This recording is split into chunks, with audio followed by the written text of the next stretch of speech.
go on a Monday edition, Mr. Relevant. Alex Strouf with you. Gruber Lofts, one call that's all studio at the Avenue downtown Milwaukee. JOSHY DiMaggio is here with his Burn Boot Camp water bottle. The normal one must be in the dishwasher. Will Sommers is here. It's in my golf bag, actually. Which is where? In my car, but not with me this morning when I went to fill water, and it needs to be cleaned. Can you show the camera that water bottle? It's cute. It doesn't very much look like a water bottle you'd use, though. Unlike the rest of the world, do not deem my self-worth off of branded cups and bottles. And I'm not accusing you of that. I was going to say, I don't think I do that either. This is a general statement of where it's like a status symbol to have a certain cup, or I want a receptacle that's going to hold liquid. Past that, I'm indifferent. Sort of like a bladder. Much like a bladder. We'll get to this a bit later, but Deion Sanders with his medical team announcing some things, and we were talking off the air, and I think we came to the conclusion, not only am I dumb, we already knew that, we've already come to that conclusion. I guess I don't really know what bladders do, other than hold urine. Well, they do that, but that's simply what they do. I think you think it's more complex. Yes, like a kidney or a liver or... It's a pretty simple functioning portion of the human body. But important. Yes, but you can also survive without one. It's just inconvenient. You would need to have some sort of catheter device 24/7. Huh.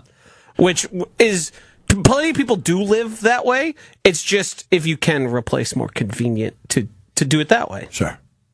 Hunter? Yeah, they also, by not having one, you can also then lead to more infections with the catheter device. So it's just like you have to be very careful then in the way you live. You know what they say? Like, you should never be the smartest person in the room. I'm amazing at that. I'm never the smartest person in the room. Yes, I concur, he says. Yep. I find it hard to find a room where anyone would look at you and go, yeah, that guy's got it in this room. All right, let's start our show, shall we? Let's talk a little Green Bay Packers training camp practice 5 underway and probably getting close to wrapping up in Green Bay today as the pads go on today. The first day with full pads. As Matt LaFleur put it earlier in his press conference when answering a question about Tyron Hopper, he said, and we'll hear from him a bit later, but he essentially said, yep, underwear comes off, pads go on today. Well said, Coach. But it gets us into this you get to see a little bit more, right? So last week is, I don't want to call it the Underwear Olympics because that's more the NFL Combine. But the first couple of training camp practices for every team is just your first opportunity to see the newcomers, whether that be through free agency or the draft, some of the draftees that everybody's so hyped about, right? In the Packers case, obviously Matthew Golden probably being that main one. It's your first opportunity to see those guys. That's what those first couple practices are. Now, starting today, and again, it's still toned back a little bit in the public practices where fans can attend and the media can fully attend. You'll see some schematic things, some game plan things, but you won't see a ton. It's still more positional drills. It's just a little bit of a faster speed. You'll actually see Matthew Golden run as fast as he can now. You'll actually see some of the cornerbacks at full speed, whether that be in the individual drills or the 11-on-11s. You still won't see a ton of tackling, which we will get to in a moment with Nate Hobbs. But all in all, this is the better version of training camp. You're actually going to see things that kind of matter rather than, okay. Jordan Love threw an interception without pads on? Okay. I mean, are we going full speed? Not really. So it's hard to judge exactly how legitimate everything that happens at these training camp practices are. And pat on the back to me, I try not to overreact to a lot of this, though I may have at one point last week when Josh said, yeah, you're going to do it. It was training camp practice 1. Of course I'm going to overreact. But now that we're about to be through 5, you have themes you can grasp onto. Right? This player has popped off the page 4 of the 5 practices. Brandon McManus hasn't missed a kick. That's something we're not used to as Packers fans the last few years. Brandon McManus is 21 for 21 through 5 practices. He's only kicked in 3 of them. He kicks every other practice because he's the only kicker that's actively kicking for the Packers. So stuff like that is what you can take away and keep an eye on. But still not a ton of, right, Josh? Not a ton of like huge grand takeaways a month out plus from the start of the season. But all in all, it's still good to have football to react to. It's just a lot of it in the grand scheme of things doesn't matter a ton. I think the really only thing you can pull from is young players. So year 1 or year 2 guys, I think can actually, you can say, oh, there might be something here, or, oh, we didn't expect this guy to be as good as he was. I think the other level is practice squad guys who are now making an argument for them making the roster. But in terms of like any real wholesale differences, it's hard to really, I mean, all-Oneida is a term that's been coined because there are plenty of guys who light up not only training camp, but the preseason, and then the lights come on and they're nothing but a guy, or maybe even less, and don't make it on the roster throughout the duration of the season. So I'm basically, has Matthew Golden shown stretches of impressive play? I don't expect him to be far and away the leader in the pass catching room. I don't think he's even probably been given the opportunity to be that. So it's just, is there flashes from the guys we want to see flashes from? And the other thing maybe is like injuries. How do they look? And we've all, of course, talked Christian Watson, Marshawn Lloyd got injured by Nate Hobbs today, so we'll see how that all ends up. But I don't take a lot of stock in anything other than who's getting opportunity that they didn't have before. Yeah, I would agree with that. Now, and to your point, it's the first or second year player, and then obviously the newcomers, right? The free agency additions, right, which the Packers didn't have a ton of those this offseason. Aaron Banks hasn't been practicing; he's been dealing with a slight injury. He's not like massively hurt. They're more using him as precautionary. And even if Aaron Banks is great, we're probably not going to hear much about it. Correct, especially at training camp. Yes, right? Maybe preseason game. Oh wow, He had a great block. Right, he opened that hole great for. Well, maybe Marshawn Lloyd if he plays. Let's get into that now. So Nate Hobbs, one of the offseason additions. He's gunning to be the Packers' top corner in 2025, at least come week 1. They paid him. They brought him in. He's certainly taking camp like it. Sure is. So this from before yesterday's practice, so through the first 3 practices, Nate Hobbs had laid a few hits. Again, these are guys not wearing pads, and it's supposed to be no contact. You're not supposed to tackle your teammates. You don't want to get anybody injured. So Matt LaFleur, after Friday's practice, which was practice 3, they had a day off Saturday and returned back yesterday. So after Friday's practice, Matt LaFleur pulled Nate Hobbs aside, and LaFleur was quoted as saying, quote, "This is what I told him. I don't think it's malicious. One of the qualities that we really admired about him is how he competes," end quote. So Nate Hobbs, through the first 3 practices, had laid a few hits. And I got to be honest, dude, I love this guy's reply when he was asked about it after yesterday's practices. He said this, quote, "I just feel like it's the nature of the game, and if you are playing it the right way, they gon' have to tell you to slow down. Obviously, you got to be a pro about it. Obviously, you need everybody on the team, but I'm a football player, man. I'm not going to stop being a football player. Pads tomorrow, we going to see who's who," end quote, from Nate Hobbs after yesterday's practice. Well, it trickled into today's practice a little bit. During 11-on-11s, Marshawn Lloyd, the Packers' likely backup running back behind Josh Jacobs, who they spent a 3rd-round pick in last year's draft, didn't play much last season, dealt with an appendectomy and a couple of other injuries, just really couldn't catch a break in his rookie year. Well, he's hurt again. Marshawn Lloyd left today's practice after he took a hit in the legs. And who was it that hit him? Well, it was Nate Hobbs. So that is the official first 11-on-11 contact injury we've had. Lloyd did not return to practice. He was on the sidelines with his helmet off. We will see what the extent of the injury is. But Nate Hobbs, who is bringing the juice, bringing the fire, bringing the hits to Packers training camp, has now had a player exit training camp due to a hit that he had taken from Nate Hobbs. That's Marshawn Lloyd, the running back who just can't seem to catch a break on the injury front. The reaction on Twitter is, "You should cut Marshawn Lloyd. He can't stay healthy through one frickin' training camp practice." Let's not get ahead of ourselves. But Nate Hobbs, the deliverer of the hit that led him to leave practice today. Did he actually leave practice, or did he just go to the side? He went inside with the trainers and then came back out without a helmet. I have a feeling Nate Hobbs is flirting with getting removed from the practice in near future. That's probably being told to, you have the day off, and it's not because of your great work. You're a detriment to the team. So here's the thing, Josh, is Yes, maybe at this point you can view it now that somebody's been injured as a detriment. But Nate Hobbs has been shining otherwise. He had an interception on Jordan Love in today's practice prior to this happening.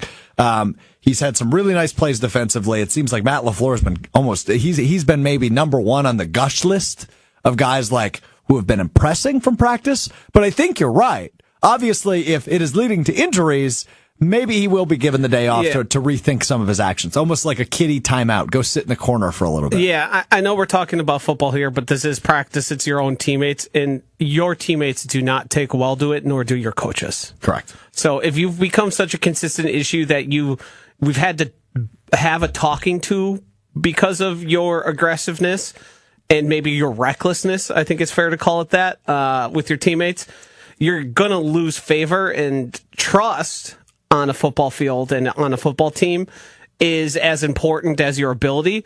So if the team doesn't feel like they can trust him to not hurt his own teammates, then there's going to be a bigger problem. Bingo. Yeah. So we will see on that. I mean, certainly not ideal, but he is a guy who is going to play a big role on this defense. Yeah, and I understand he's playing with the mentality of a guy who doesn't have it's a guy trying to make the roster. That's usually how those scraps happen. It's a guy who's fighting for his life. Nate Hobbs is going to be here no matter what. That's correct. So you have to tell him, hey, we love it, but we don't love it when it's causing your teammates and young guys to miss time on the practice field, which is few and far between, far lesser than it's ever been. And the guy in specific is a guy who needs to be out there. He's battled injuries nonstop, and I'm sure Matt LaFleur and the Packers would love to not have to give Josh Jacobs as many carries as they did last year. And that's not to say anything against Josh Jacobs. It's just the more touches you get, the more likely you are to get injured. Yeah, and you saw it last year. Emmanuel Wilson and Chris Brooks were his backup. Now, both of those guys capable of doing some nice things, but are they bona fide number 2 running backs in the NFL? Probably not. Right? Chris Brooks, more of a glorified fullback. And we know, if you've listened to the show for a long time, you know how I feel about Chris Brooks. I am a big Chris Brooks fan. I hope he makes the roster again. I really like what he does from a blocking perspective. But do I want him getting carries behind Josh Jacobs at the level of 7, 8, 9, 10 carries a game? The answer's no. You say that Chris Brooks thing, and then if you start, I think if I put you to task on answering either ors, Chris Brooks is off the list. You mean in terms of 53 guys that await the team? Yes. Oh, probably. Because that would probably mean one of the wide receivers has to go or one of the cornerbacks has to go, and then we'd be concerned. And we go, do we really need a 4th running back who's a glorified fullback instead of a guy who might actually be able to provide material benefits? Well, you keep 2 quarterbacks. Maybe you keep 3 running backs. You probably keep 7 receivers. You're already at 12 for the offense. Through 3 positions, mind you. We haven't even talked about the line that has 5 of them. You probably keep it 10 linemen, so you're at 23. You keep it 3 tight ends, that's 26. That's half the roster. Not bad. Half the roster. Offense. Okay? Defense. Oh, this is where it gets difficult. Yeah, you're going to have to pick edge rushers, defensive tackles. Let's just keep it. Let's keep it consistent. Let's say you're keeping 10 defensive linemen. Yeah. So you're up to 36. You're keeping 5 linebackers. Probably. So that's, what's that math? That 41. You're keeping. Oh boy. You're going to have 4 or 5 safeties. At least 5. You're going to have... Because you're keeping Zane Anderson, you're keeping Oladapo, you're keeping Williams, you're keeping McKinney, you're keeping Bullard. That's 5. Yeah. Now the corners. So we're up to 46. Oh, we're okay still. We're okay. Because long snapper, punter, kicker, that's 49. So I've got 3 spots for cornerback. Oh, no. Whoops. So that 4... I got bad news for Chris Brooks. I just found out. I got bad news. I'm glad we had to do the exercise because I knew you were doing nothing more than giving lip service to a guy who might not make it through the first rounds of cuts. No, come on. He's better than that. He was on the active roster all of last year. Was he on the active roster because of how good he was or out of necessity? Yes. I when might did have Chris missed Brooks something get here. added to the roster? Did you say how many tight ends they were keeping? Yeah, 3. Oh, okay. Because I was like, did we just go quarterback, running back, receiver, O-line, and then done with the offense? No, 3 of them. Okay. Yeah, they'll keep Sims, Musgrave, and Kraft. Yeah, I was just making Maybe sure in our Fitzpatrick total when they number run we had back, them included, because then that We did. would have We made had everybody that even worse. included. I've got bad news for Chris Brooks, is what I think this ultimately leads to. But that is reliant on Marshawn Lloyd being healthy. Right. Which so far we have not seen that. So there's still a chance, because I kept 3 running backs. That would be I would keep Emmanuel Wilson over Chris Brooks, though. And I think everybody would agree with me on that. Yep. Okay. Good stuff. And they just brought in Israel Abakanda, the running back who used to be a Jet. Signed him. Well, you're tapped in. Dude, I got to tell you, I was going to tell you this today. I really am tapped in. You're not. No, wait. There's a just new showed guy on you're the not. field that you didn't know. Hold on. On the other 31 teams. Great. So We're on ESPN Wisconsin. No other NFL teams in the state. And everybody slow down. Come on, No. Everybody Strouf. slow down. Before I slow down, you slow down. I am tapped in on the Green Bay Packers. Remember? Very much so. The last time you claimed to be one of these tapped in experts? Yeah. No, I don't. Or the previous 3 times? what happened? NBA guy. Remember when you thought you could name all the Wisconsin cities based on their population? Yeah. You failed at that. Yeah, I do Remember remember when that. you Yeah. thought you could also name the biggest markets? You failed on that. Oh, I did good there. No, you didn't. No, you didn't. Depending on what we were looking at. Yeah, okay. When you say tapped in on the other 31 teams, how many questions do you think I could come up with in the next 5 minutes that would leave you absolutely stumped? I'm willing to guess you could do it. Right. But here's the thing, and this is my ego speaking. I want to put you to test on that. So I want to get through this Elgton Jenkins thing, and then we'll get back to your questions before we hear from Matt LaFleur. Does that work? Well, we will hear from Matt LaFleur in the Jenkins conversation, but we will hear more from Matt LaFleur because he said 2 things today we have to hear, besides the Elgton Jenkins thing. I'm going to write them up right now, Okay. and I guarantee I dominate Will you. Hunter, feel free to also write some questions. We'll do like 5 or 6 quick hitters. I did a ton of research on the NFL this weekend. Like I was prepping for fantasy football. I was trying to search up on the rookies, learn about quarterback battles. Like one thing that I forgot about that happened this offseason is the Giants quarterback room. It's Russell Wilson, Jameis Winston, and Tommy DeVito. That's amazing. You forgot literally the most important one. Oh, and the rookie, yeah. Yeah. And his name is not coming to me right now. So locked in. Russell. Captain! Jackson Dart. We're already done. Not even going to do the segment. I'm vetoing it. That was embarrassingly bad. You can't know Jackson Dart and try and say that I you're did tapped know in. Jackson Dart. I do know Jackson Dart. I was more focused on the Jameis Winston press conference I watched this weekend, and he is amazing. So anyway, all right, let's get to Elgton Jenkins because I think this is a tinge strange, but maybe more reality than we realized. It's all messed up. So let's set the scene. So Elgton Jenkins, obviously star offensive lineman for the Packers for years now. He, this offseason, after the signing of Aaron Banks at left guard, the position Elgton Jenkins previously played, agreed that he would move over to center as the Packers said adios to Josh Myers, the former draft pick who signed in New York with the Jets. Elgton Jenkins said, yes, I'm willing to play center for you. But it was pretty obvious that Elgton Jenkins had one more request. And that was not a contract extension. That was not a commitment past what he had already signed. It was just the commitment of all of the dollars. He wanted guaranteed money, straight cash, homie, straight up. And that way, for the next 2 years, we're solved. He's got his $10 million. It's not a huge price tag, all things considered. And he would play center for this team. But he started the offseason program, the training camp, on the physically unable to perform list and the NFI, the non-football injury list, with a back injury.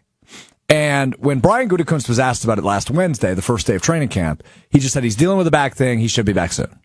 Okay? So to me, what that was telling me was they are still hammering out the guaranteed money thing, which seems pretty easy on the Packers' end to go ahead and take care of Elgton, a guy who's doing something good for the team, has done good stuff for you for years, has been a Pro Bowl level, all pro level offensive lineman for you. Seemed pretty easy. And over the weekend, we got through several practices. Nothing had changed. Jenkins was still on NFI, non-football injury list, and had not practiced yet. But then Matt LaFleur asked today, it's a very awkward interaction that I need to give you some context to before we play it. But he was asked if anybody on the PUP list or the NFI list will come off that today. His response was Elgton. He was then asked a follow-up question to the point of, what will he be doing? And then you hear Matt LaFleur get completely sidetracked. The camera that films the Packers press conference that you can watch on YouTube, or you can also watch us, ESPN Milwaukee and ESPN Madison on YouTube, over at the Green Bay Packers page, they video stream the press conference. The camera that shoots that, it's just one camera, fell during his answer. So during the video, you see the camera literally tip over and then get put back up and re-zoom in on him. But LaFleur gets totally distracted. So here is LaFleur's response after he is asked, is anybody coming off of the PUP or NFI list beginning today? Elgton. Yep. Will he just be limited? Yeah, he'll be limited. Just, I think he's just doing individual. And then we'll build him up and hopefully, you all right back there? That's some expensive equipment. Can't be ruining that. Be all bad. It'd be all bad, just like that answer from Matt LaFleur on Elgton Jenkins. So I heard Brad Nortman float this when he was filling in for Tausch this morning on Wilde and Tausch. And it could have gotten to a point where Elgton just said, screw it, I can't take it anymore, I need to be out there. Or there actually was a back injury, and maybe the contract dispute is over, and Elgton has just accepted he's not going to get his guaranteed money, or at least not right this second. Now, if I'm Elgton, and if his agent is consulting him, it would be do not step foot on that field until you have the guaranteed money. So this isn't his agent saying, all right, well, we're not going to win, go ahead. Right? That's not how things work in the NFL. So this situation just kind of strange to me. And you can tell that LaFleur kind of wanted to skirt right by this when he said, yep, Elgton. It wasn't a real update. It wasn't, Elgton Jenkins will be rejoining the team. He's going to go through some individual work. He didn't really want to talk about it sounded like, to me. And then he, got the grace of a distraction. I watched Happy Gilmore 2 last night. How Happy always gets lucky. His ball hits off a tree and goes in the hole, or hits a ball in the air and it helps him, right? That seemed like the moment for Matt LaFleur. The camera fell and he was able to get away from talking about Elgton Jenkins. Just a strange situation to me, but that's the update. Elgton Jenkins will return to practice for the Packers. Well, did today. Did some individual work, working through some stuff. Didn't participate in the 11-on-11s, any of the live stuff. But sounds like Elgton Jenkins will be back in the mix sometime later this week. We'll see if we get any more information on that. Brian Gutekunst scheduled to meet with the media tomorrow, I believe 9 a.m. So we will hopefully get some answers from Goody on where things stand with Elgton Jenkins tomorrow. But that is that. Josh, any reaction to the Elgton Jenkins thing before we get to your questions? No, I think it's going to get done. I think they're just doing what the Packers do, trying to make the deal as favorable as possible. Elgton showing goodwill by showing up and not fully missing out and not competing. So to me, it's just once he gets his deal, once the Packers figure it out and they are happy with whatever the contract ends up being, he'll be back on the field and he'll be really damn good. I just think it's a matter of time, and I think it's incumbent on the Packers to sort of force the issue and give the man what he deserves. Yeah.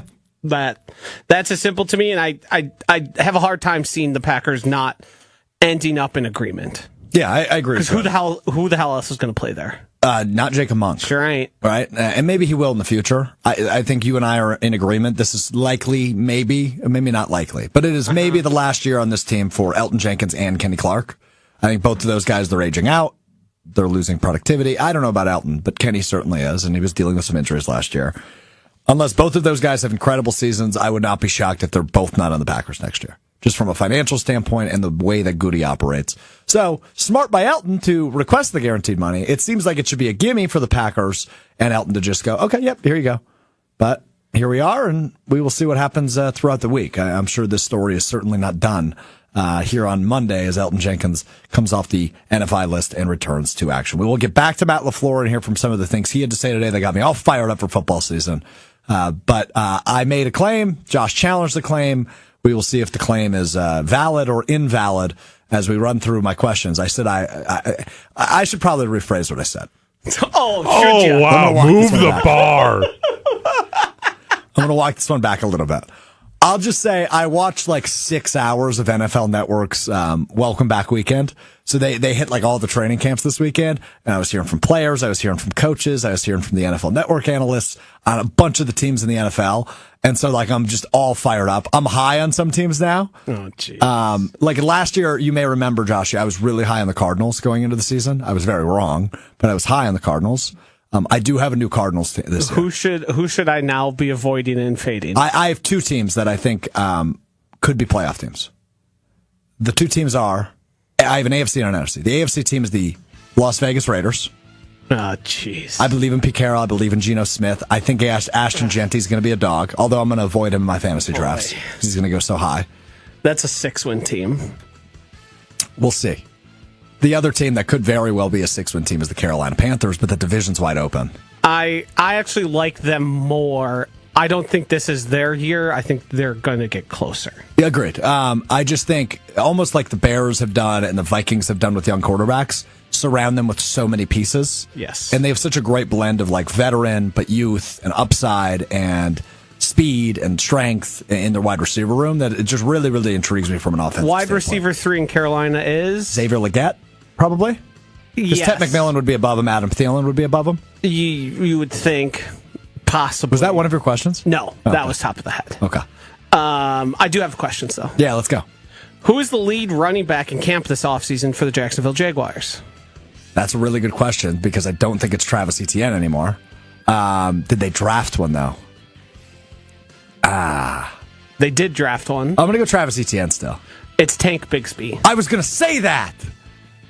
Tank But you Bigsby's didn't. who's backed They up drafted him. by a rookie They drafted him 2 years ago. with a from Virginia. Oh, I won't know Virginia this. State, Bashal Tootin. I have no idea who that is.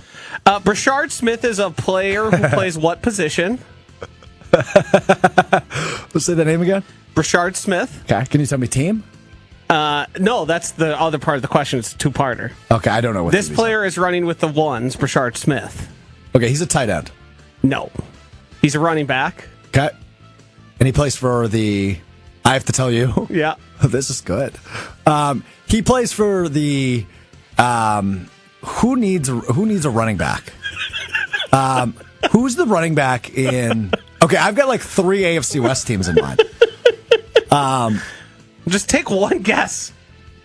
This team seems to always need a running back, but then they always have one pop up. I'm going to go with the Kansas City Chiefs. He is. Nice. I thought he was a tight end, though, so not great. The slot receiver seen the most work in the Patriots offseason this offseason has been who? Oh, boy. They have said so much turnover. That's a team who I They didn't drafted study. a young guy. That's a team who I didn't study. They also signed a guy. I stayed away from the AFC East yesterday. That player is Pop Douglas, DeMario Douglas. Oh, yeah, I know him. He has been getting He's a been lot there, of work right? out of the slot. Yes. Okay. But Kyle Williams was drafted out of Yeah. Oklahoma, Yep. and they signed Stephon Diggs as well. This rookie wide receiver has been favorably compared to Michael Thomas, a former record-setting slot receiver. Michael Thomas. I have a feeling this is a trick question. And it's Matthew Golden, but that's not my answer. But you're smiling at me now, so it might be my answer. I'm not going to ask you a Packer. I'm going to go Emeka Ibuka. No, Pat Bryant for the Denver Broncos. Sean Payton, Michael Thomas. Sure. I tried to Easy connection, I tried yeah. to lead a horse to water with that one. It didn't work. And you did exactly as expected. The lead running back for the Broncos Where did is you who? find these questions? My brain. I love it. The lead running back for the Broncos is who? Oh, that's I know this. Or do I have this backwards? Their running back is now in Dallas. That's what I was thinking. So the answer is J.K. Dobbins, who signed with them late in the offseason. Oh, yes. Backed up by rookie from UCF, R.J. Harvey. Yeah, no. The lead running back of the Cowboys is... That would be the Denver guy, whose name I'm blanking on. Javonte Williams. And his backup Deuce Vaughn? Miles Sanders. Oh, really? Yes. I missed that one. Yes, they Jaden also Blue have is a looking young good guy, today, Jaden though. Blue, So as well. Yeah, Blue's looking good, though. He might Jaden take Blue. over that second running back spot. They just haven't had a back since Zeke, huh? Yeah, and I think he's going to be. Well, I the guess Tony pass-catching. Pollard had 1 year. Yes. Yeah. The lead running back for the Browns is. It's not Nick Chubb anymore, I can tell you that much. He's in Houston. Is it Kareem Hunt? Kareem Hunt's on the Chiefs. The lead back, what was it was the Browns. It's currently Jerome Ford, Oh, sure. who's backed up by rookie Dylan Sampson. But they also drafted another rookie who's not signed and had some issues, Quinshon Judkins. Yeah, I did hear about that. Yes, he's not on the field. No. So He might be going to jail. the only thing Yeah. you got right was your guess on who Brashard Smith played for. I like these questions. Can we keep doing these? I don't know how much they apply. It is really to hammer home the point of you speak out of turn. Yeah, but hold on. Here's the thing with me. I okay. Admittedly, my rookie knowledge a little bit shortcoming right now. Well, that's usually the biggest news, but I also asked you about a lot of veterans in there as well. Yeah, the DeMario Douglas one felt like a trick question Not a trick because he's been there. but he's grown in his role. Yeah. Who's the lead back in Denver? J.K. Dobbins? Yes, I knew that. No, you didn't. Yeah, there was a lot of veteran running back movement again. I guess I knew it, but I didn't know it. You're right. You're right on that. So you watched 6 hours, got basically the very surface level stuff that they're telling you about, all the guys you know about, and decided I now know what's going on. I feel like I'm in a better place The one thing we learned through this than I was. Oh boy. is I have more of a right to say who's tapped in on 31 teams way more than you do. I don't think we needed this to prove that. That's always been the case. You've been best balling for 6 months. Yes. That's what you call locked in. Well, that's why you know all these rookie running backs, and it's your best ball knowledge. Yeah. And that makes me locked in. Do you follow Coach Speak Index? I do. Pay more attention to them. Why? Good for fantasy and good for keeping you locked in on the news and notes. Sure. Okay. Do you have tweet notifications on? No, I don't have that for anyone. Nobody? No. I got that for Luke I don't Fickle, and have that's no- it. Oh, I have it for way more people. I don't know if I've used it like when I was expecting news and I didn't want to miss it. But other than that, So like Rodgers watch, you had Aaron Rodgers on notifications for everything. yes. Gotcha. Yes. You'll be. I don't know if you'll be happy or sad to learn this. I have your tweet I notifications. know that. on. Yeah, you've told me that before. You're one of my favorite follows. I appreciate that. You're welcome. I'm not going to turn yours on, I understand. I tweet too much. but I don't turn on anyone, so it's not a personal. Yeah, internally, I think you're the only one I have on, other than our actual station accounts. ESPN Madison, ESPN Milwaukee. I also don't like notifications. And then it's Schefter, Passon, Shams, Domovsky, Wilde. So Wilde internally, I also have. And I think that's the end of the list. So there you go. There's my tweet notification. Got to rundown. get Luke you. Fickle. You got to get the welcome. recruiting and happy birthday tweets. Come on, man. Brother, I don't know if I could explain this any more than I just don't care. I know. I am so was checked joking. out on Badgers Apathetic. football. I'm so checked out. Like, I'll watch the games. I'll listen to Wisconsin College Game Day on our stations. But I just don't care. Today is local media day, I noticed, so I know that we're seeing some quotes come out right now. Jim Rutledge actually covering for ESPN Madison today. Love to see that. It's been 35 minutes and we haven't talkt about the Brewers. We're getting there. I'm upset. We're getting there. We're getting there. Mark Adanazio gave a humdinger of a quote. Oh, I didn't see this, so you're going to have to tell me about He that. was all locked in on the NFL. Come on. Dude tapped in All right. on 31 other teams. Just want you to get hyped for training camp, and then we'll leave the Packers. We'll get to the Brewers. Matt LaFleur said two things today I think everybody should hear. Let's start with he was asked, like, hey man, today's a big day in training camp. It's Pads Day. How are you feeling? And he just said this out of the blue, and it got me a little fired up. Today's going to be great. First day of pads. It's going to be hot. So hopefully we get to see these guys strain a little bit. I like how he very subtly showed his psychopath. I want to see these guys strain. I want to see them sweat. I want them in pain. I like that a little bit. Today's going to be a great day. I say that every day when I wake up. Today's going to be a great day. I feel like there's a degree of Matt LaFleur that watched Dan Campbell and said, I need to act more tough guy. He has been, he did quote Quarterback, the Netflix documentary, twice in his press conference today. So certainly gotten up close and personal look to Dan Campbell. Yeah, it seems to be an intentional thing he's doing. So I've realized that people actually do self-affirmation in the mirror in the morning. Like there's actually people that do that. Like they wake up, they look in the mirror and they go like, you're going to crush it today. You're going to be great today. Like I don't speak to myself that directly, but I more generally say things like Matt LaFleur just did. Like today is going to be a great day. It's going to be hot outside. I can't wait. Let's go hit it. Pour my cup of Joe. I hit the road. Are you an affirmations in the mirror guy? No. Do you think Matt LaFleur is an affirmations in the mirror guy? No. I think Matt LaFleur is calculated in what he sees as his deficiencies and wants to project them publicly because he has the bully pulpit to impress upon. Because as much as he's talking to the media, he is talking to his team, and he's trying to tone set. And I think Dan Campbell has been. I mean, there's many coaches who have done the same thing. Yep. But there's been to me over the past 2 years a difference in his attitude and approach.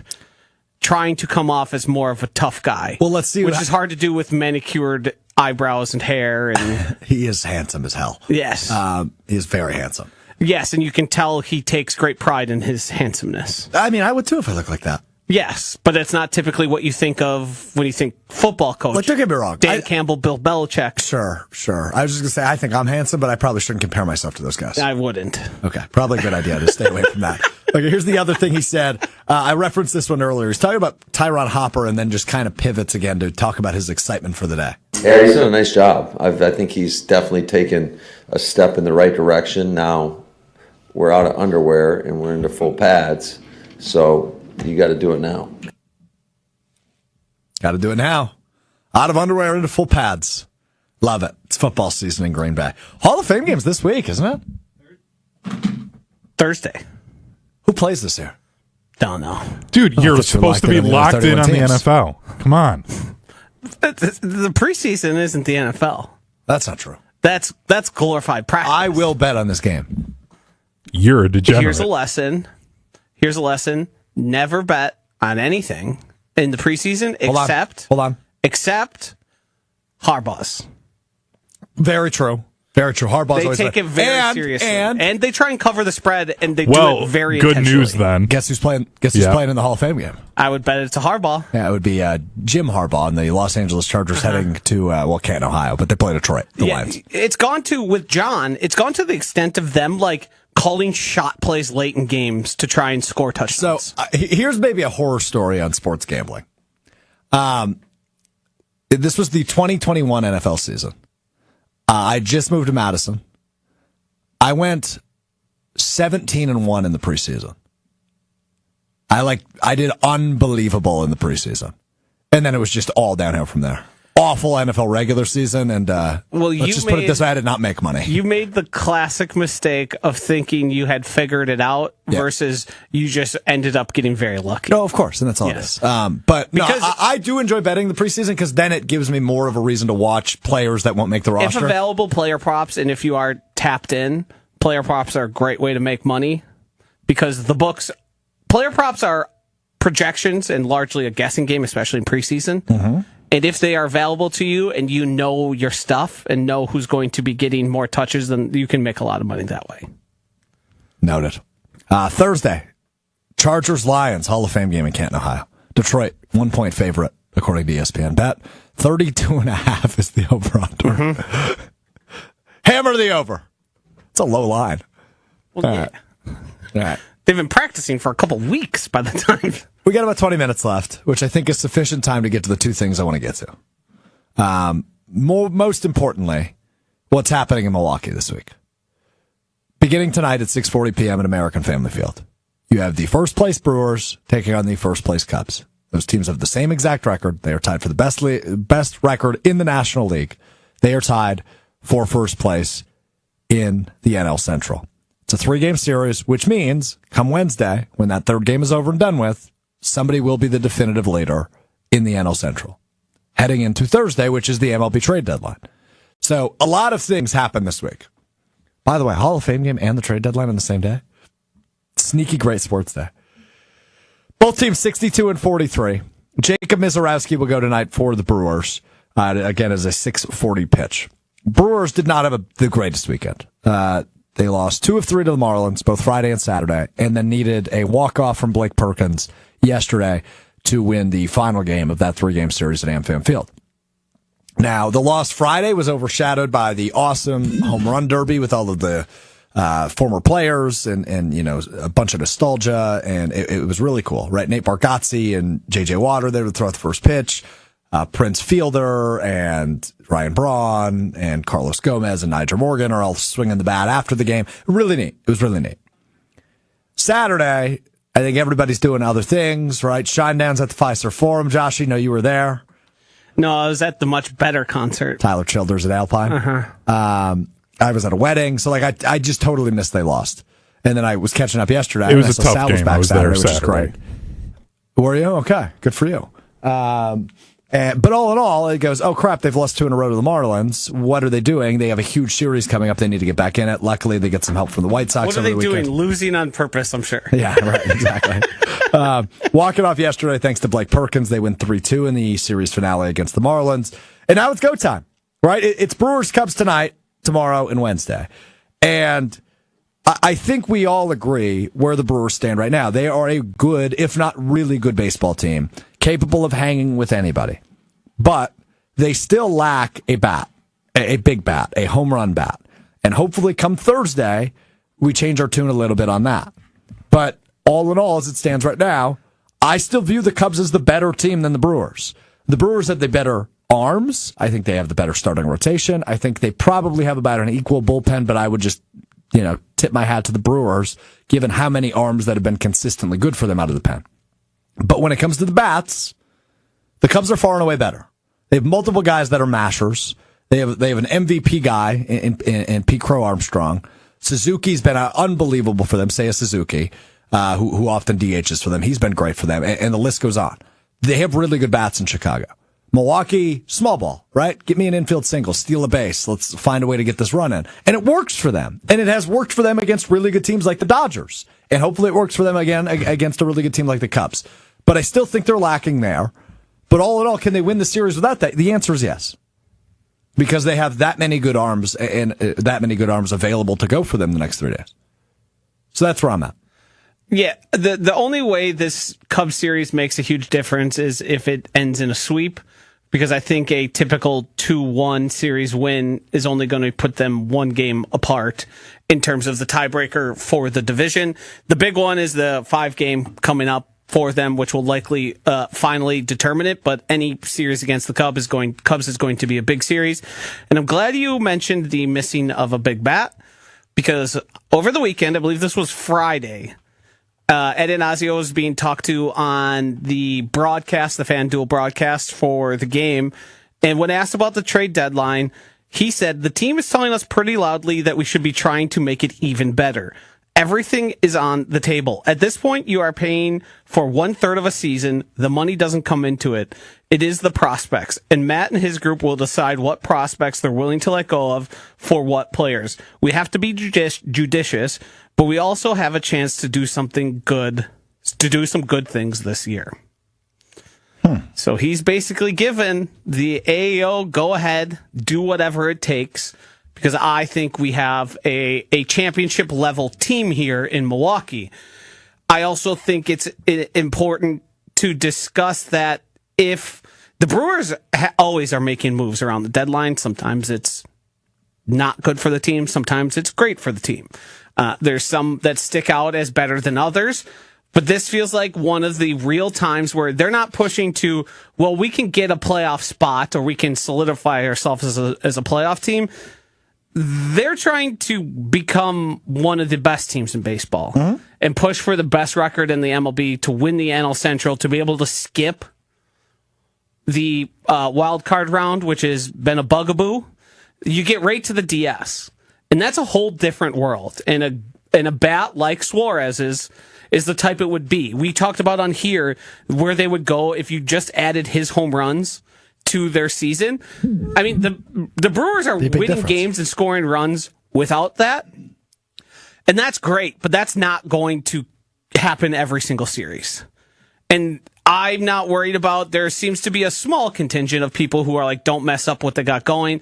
I think that is the defeatism, the fear, and the, now that we're finally competing with the big boys, there's a little bit of, I'm scared. I don't want to enter into this.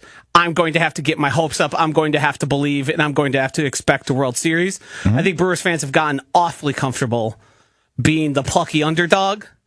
And a move like Suarez, that you put some big prospects out there, is probably a move that tells everyone, hey, we're here, and we're coming for it all. I totally agree. And hopefully that is the direction they go. Now, this Athanasio quote, it just made me giggle because Wisconsin's definitely not the only like sports market that has this, but to have the figureheads that just like provide, right? Obviously, Mark Murphy just retiring last week officially, has said things for years. What just happened? Are you okay? My mic just sunk. This part did. Oh, that's normal. Yeah. Okay. As long as it's still working, I guess. Yeah. So to have Mark Murphy say all the things he said over the years, and now Attanasio saying all the things he's said over the years, it's just fascinating. The great thing with them, too, is they both say things they should and shouldn't. Correct. Yeah. We remember the Summer of Fun and Entertainment. Summer of Fun and Entertainment, yeah. I also do find it interesting that Mark can't really open his mouth without talking about costs and prices and salaries.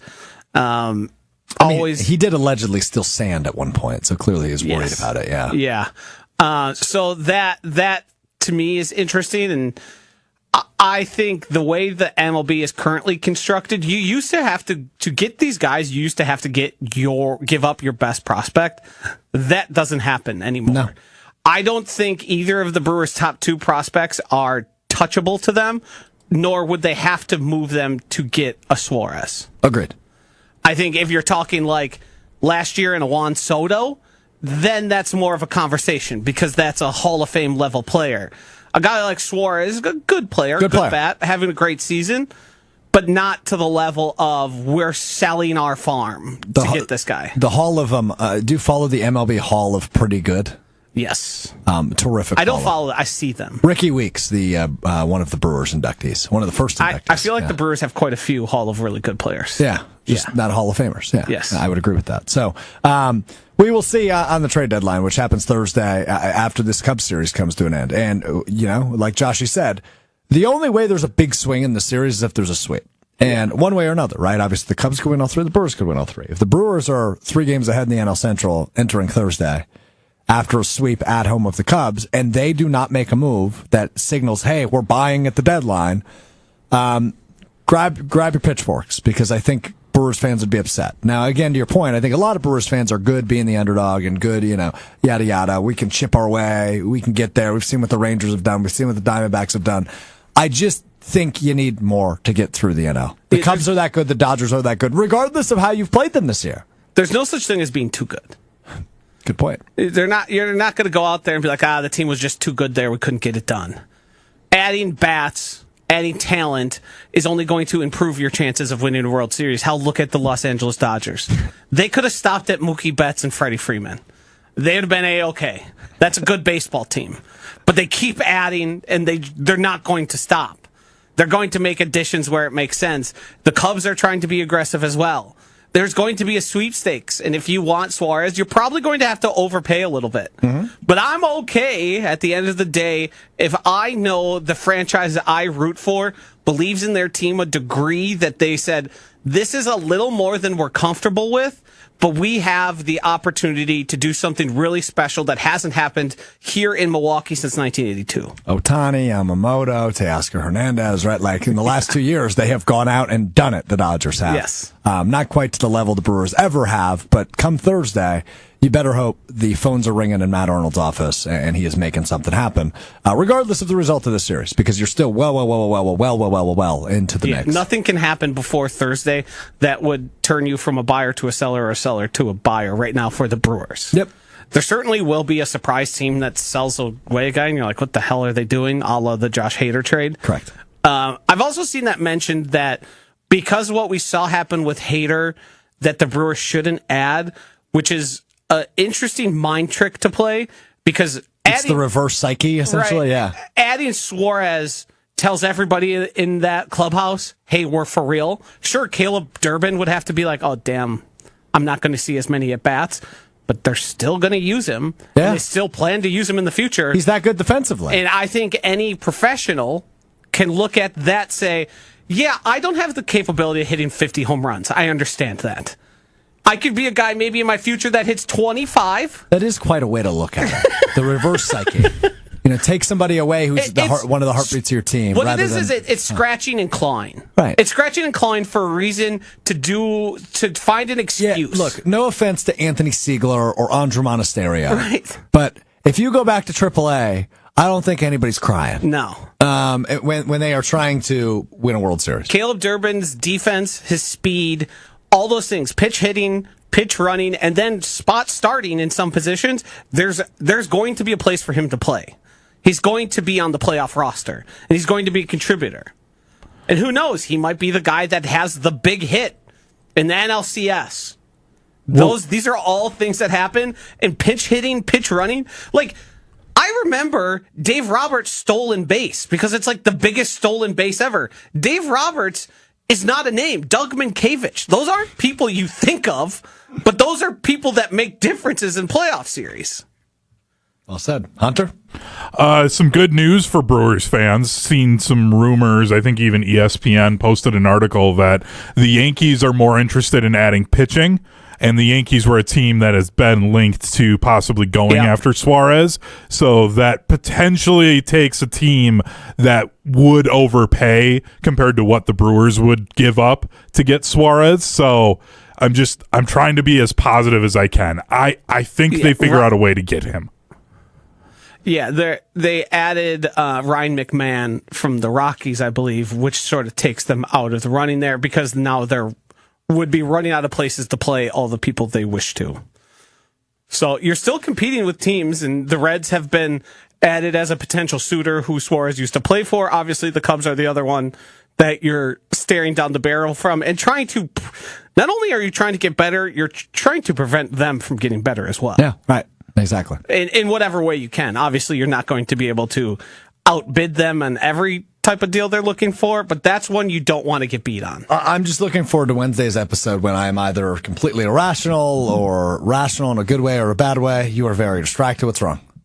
I'm just trying to figure out what they're doing with that out there. They're hanging murals. Nice. Yeah. He was sizing it up like he was about to put it over our windows, which would be ours is already hung. So the WTMJ one is next. Gotcha. If you're coming to the 3rd Street Market Hall in downtown Milwaukee, we now have murals outside of our studios. They look awesome. Shout out to our teammate Alex, who hand drew all of them. Oh, really? Incredible. Yeah, he's an incredible artist. He draws like all the murals in all of our companies. Yeah, he did the one in the Madison office. He's amazing.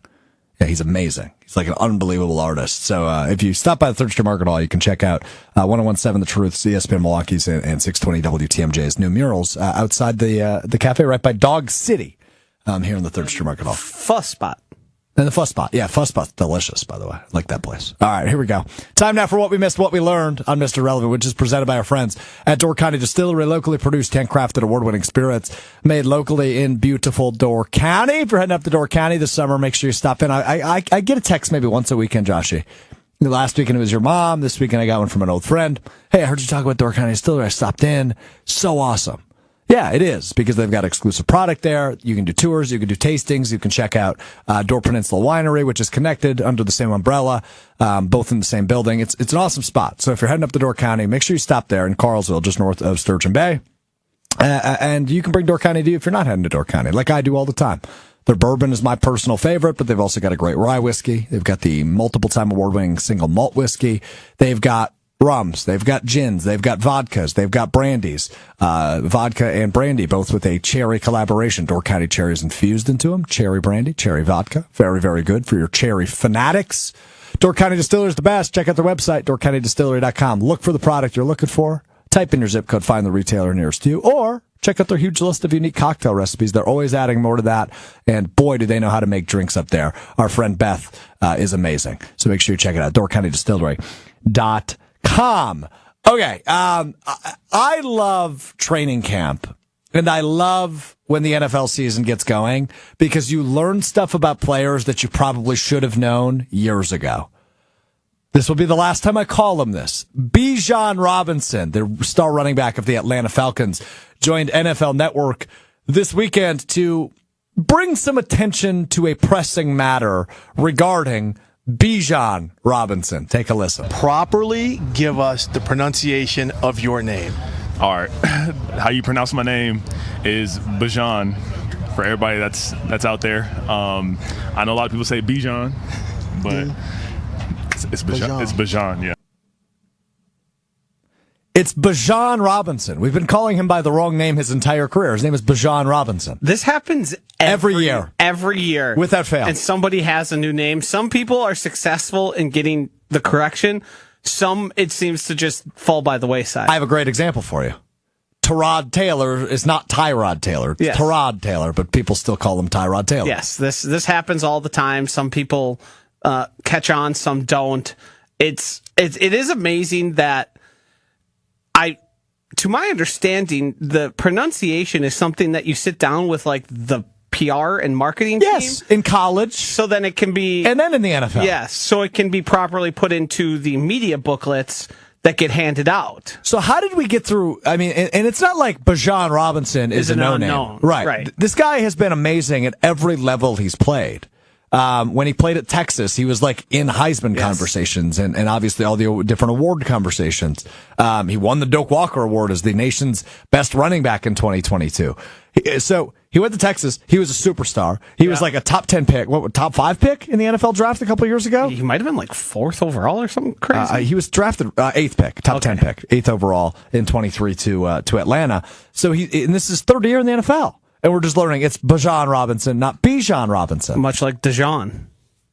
Correct. Well, Dijon mustard, isn't it? It's Dijon. That's why I said it. So, Dijon, no, you're wrong. You're messing with me now. Yes, I messing did with that my on psyche. purpose. Unbelievable. So, Bijan Robinson, take a note.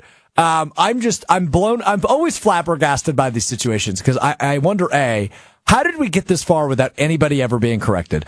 B, the NFL has amazing journalists covering the league day in and day out. How has nobody asked him how to pronounce his name? Because did we just always assume it was Bijan and we were wrong? So I know what happened, and I've heard this talked about before, where some players just don't feel secure enough to upset the apple cart.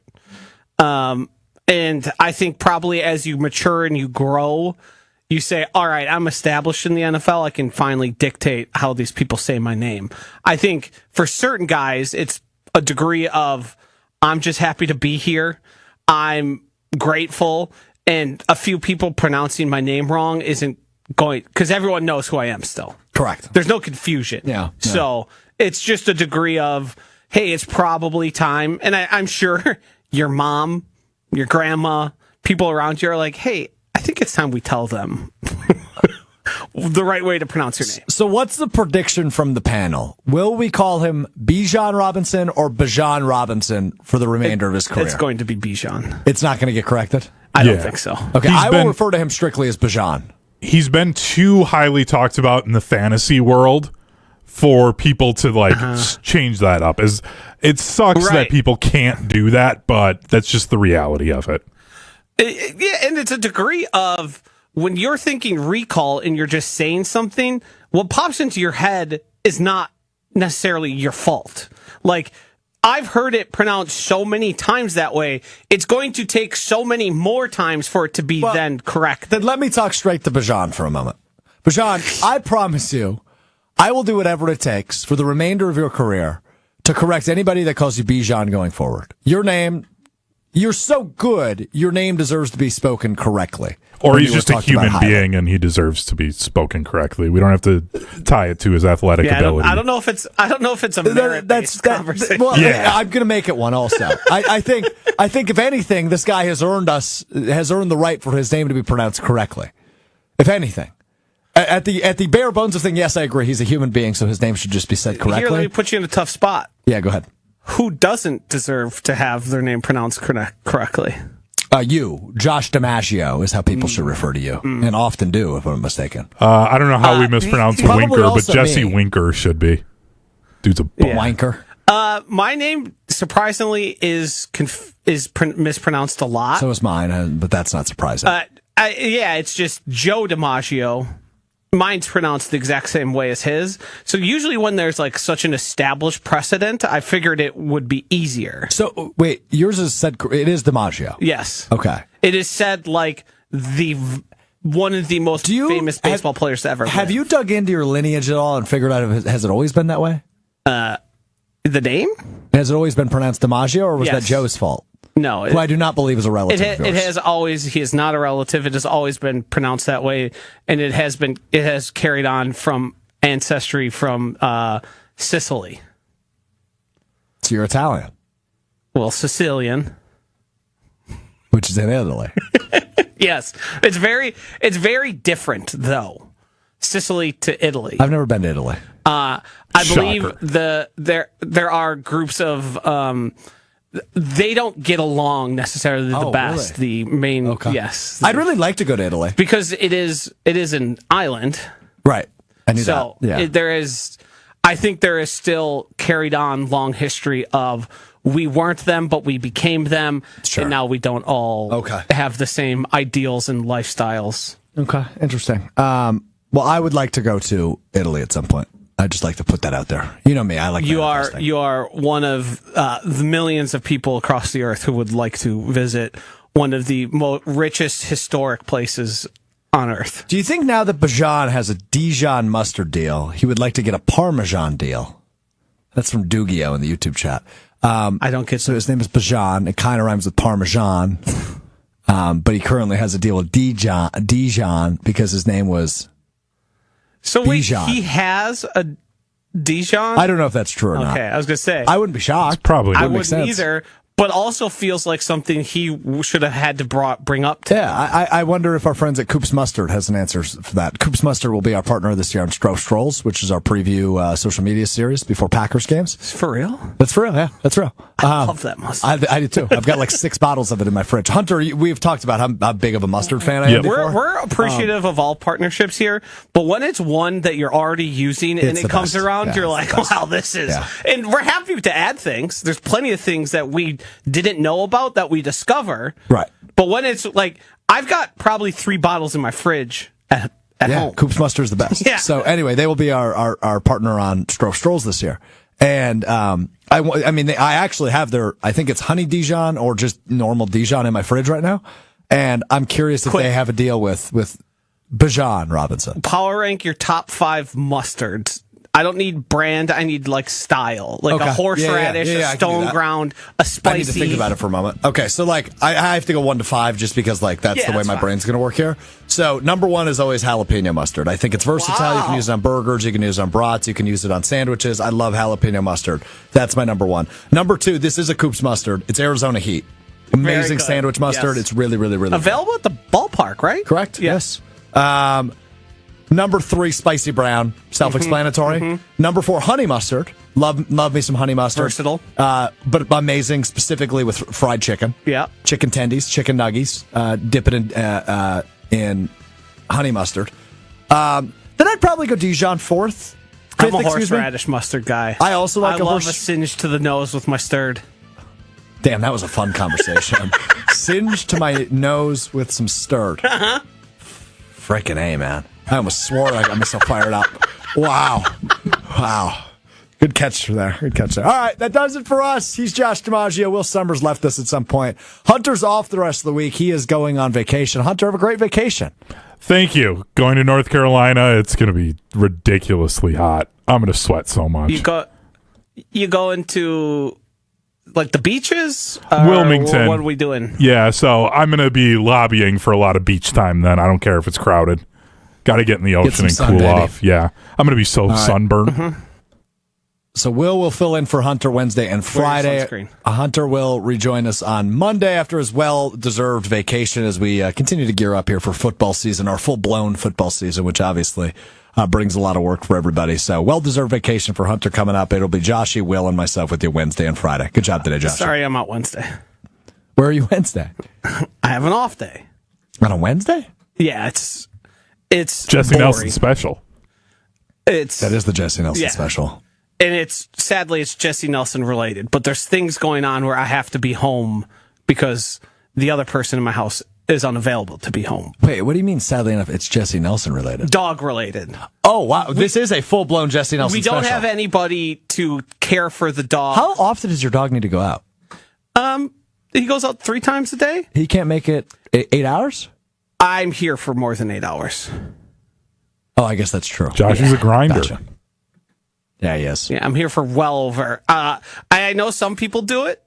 I am patently against leaving my dog locked up for more than 9 hours.